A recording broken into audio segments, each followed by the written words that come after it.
Bismillahirrahmanirrahim. Assalamualaikum warahmatullahi wabarakatuh. Alhamdulillah. Alhamdulillahilladzi ja'ala hadzal yawmil mubarakan wa ja'ala fihi sakinatan mawaddatan wassalatu wassalam fi maulidin Muhammadin sallallahu alaihi wasallam. Allahumma salli wa sallim alaihi. Rekan-rekan saga yang dimuliakan Allah Subhanahu wa taala. Wabil khusus owner saga, para manajer dan karyawan-karyawati yang dimuliakan Allah Subhanahu wa taala. Alhamdulillah, di hari yang penuh keberkahan ini kita semua memperingati lahirnya baginda Rasulullah Sallallahu Alaihi Wasallam. Di sudut-sudut masjid, di musholla, di rumah-rumah senantiasa dilantungkan salawat kepada baginda Rasulullah Sallallahu Alaihi Wasallam. Semua itu wujud kecintaan kita kepada beliau. Maka alhamdulillah pada hari ini kita masih dipilih oleh Allah Subhanahu wa taala, diberikan umur yang panjang, rezeki yang melimpah, dan untuk senantiasa memanjatkan rasa syukur yang tak terhingga.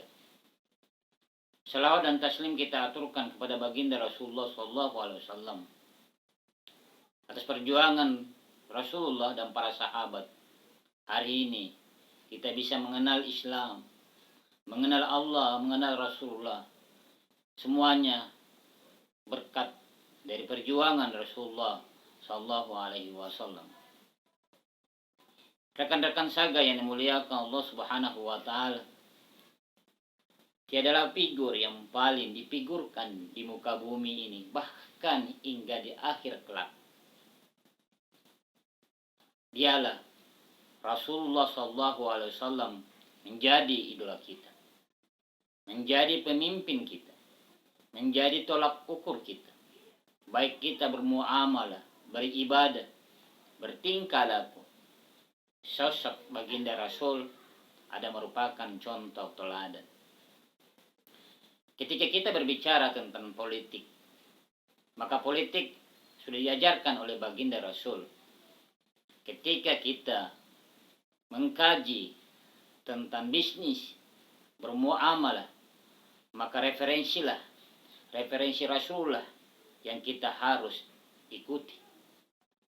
Ketika kita mendalami tentang kehidupan rumah tangga, maka pantaslah dan tepatlah Rasulullah Sallallahu Alaihi Wasallam menjadi sumber rujukan.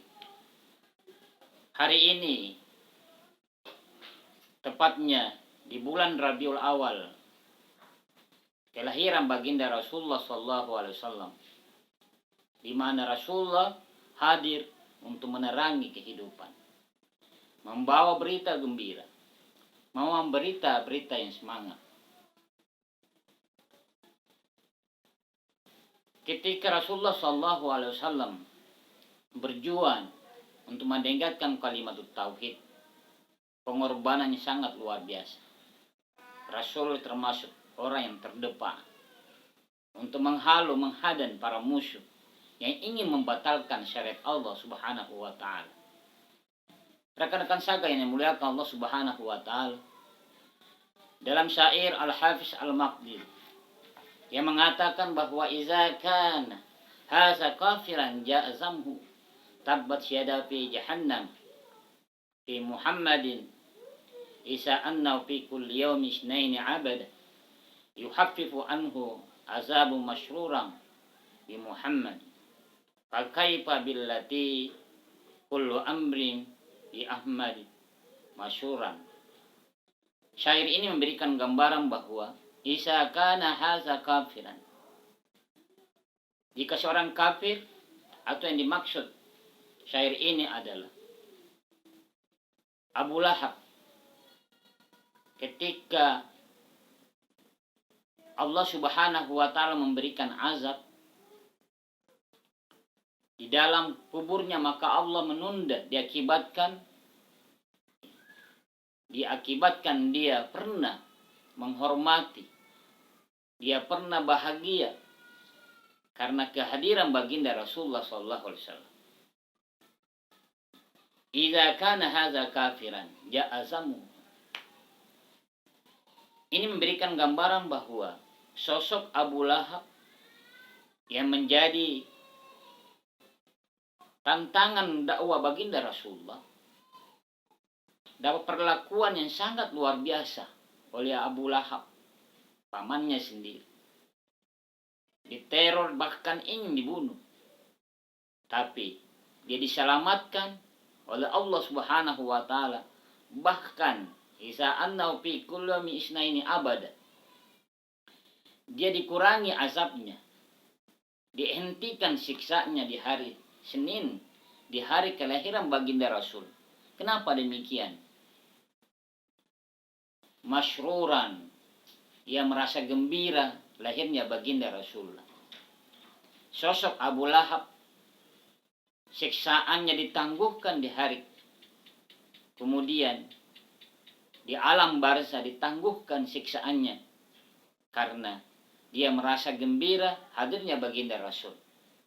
Kegembiraannya inilah yang menjadi penolong di dalam kuburnya. Apatah lagi kita, kaifa billati kullu amrin bi Muhammad. Bagaimana kalau kita yang hari ini yang selalu mengingatkan, memperingati, bergembira hadirnya baginda Rasulullah SAW. Bahkan di masjid-masjid diadakan maulid, diadakan barazanji, diadakan salawat-salawat. Semuanya itu wujud kecintaan kepada baginda Rasulullah SAW. Tapi tidak berhenti di situ. Rekan-rekan saga yang dimuliakan Allah Subhanahu wa taala. Tidak berhenti pada hanya kecintaan. Tapi bagaimana kecintaan ini diaplikasikan dalam kehidupan sehari-hari? Mencontohi suri toladan, mencontohi perilaku baginda Rasul. Ketika persoalan ini kita bawa persoalan dalam rumah tangga. Bagaimana kehidupan rumah tangga baginda Rasul? Ternyata baginda Rasulullah SAW sosok kepala rumah tangga yang memberikan tauladan yang sangat kepada keluarganya. Suatu ketika Rasulullah SAW pulang dari dakwah, menyampaikan dakwah di Madinah. Kemudian dia balik pulang ke rumahnya. Di tengah malam, pada waktu itu dia mengetuk pintu rumah, di dalamnya ada istri Aisyah. Dia mengetuk pintu 3 kali. Ternyata pintu tersebut tidak dibuka oleh Aisyah. Diakibatkan Aisyah tertidur lelap, tidak mendengarkan ketukan baginda Rasul. Apakah Rasul mendobrak pintu itu? Jawabannya tidak. Apakah Rasul marah? Tidak. Rasul tertidur di depan pintu. Di subuh hari Aisyah terbangun mencari suaminya, baginda Rasulullah SAW. Ternyata ketika dia membuka pintu, Rasulullah SAW tertidur di depan pintu. Aisyah bertanya, "Ya Rasul, apa yang Anda lakukan di depan pintu?" Yang mengatakan, ketika tadi malam saya mengetuk pintu, pintu tidak terbuka diakibatkan tidurmu lelap. Ya bahasa kasarnya, kenapa kamu tidak dobrak? Saya takut mengganggu tidurmu Aisyah. Saya takut mengganggu tidurmu. Sehingga saya tertidur di depan pintu. Inilah sosok baginda Rasul sallallahu alaihi wasallam. Dia tidak marah. Dia tidak memaki-maki istrinya. Di lain kisah dijelaskan pula ketika Aisyah, Rasulullah SAW pulang dari peperangan, kemudian dia tidak mendapatkan makanan. Apa yang dilakukan baginda Rasul? Langsung baginda Rasul membuat makanan sendiri di dapur, memasak sendiri. Tidak harus marah kepada istrinya. Kenapa kamu tidak buat makanan, minuman, saya dalam keadaan lelah. Jawaban itu, tanyaan itu tidak ada dari baginda Rasulullah SAW. Ini menggambarkan keteladanan Rasulullah SAW kepada istrinya, kepada keluarganya. Dia tidak harus marah. Ketika Rasulullah SAW memberikan contoh pada keluarganya seperti itu, maka kita sebagai umatnya harus mencontohi baginda Rasul. Tidak harus kita marah ketika ada perselisihan yang kecil. Kita harus sabar karena semua itu merupakan ujian. Rasulullah SAW adalah sosok manusia yang patut kita contohi. Apatah lagi kita lihat dalam sejarah bagaimana bisnis Rasulullah SAW. Rasul ada pedagang ulung yang sukses berinvestasi sehingga di hari tuanya hasil jeripayanya dia gunakan untuk berdakwah dan sebagainya.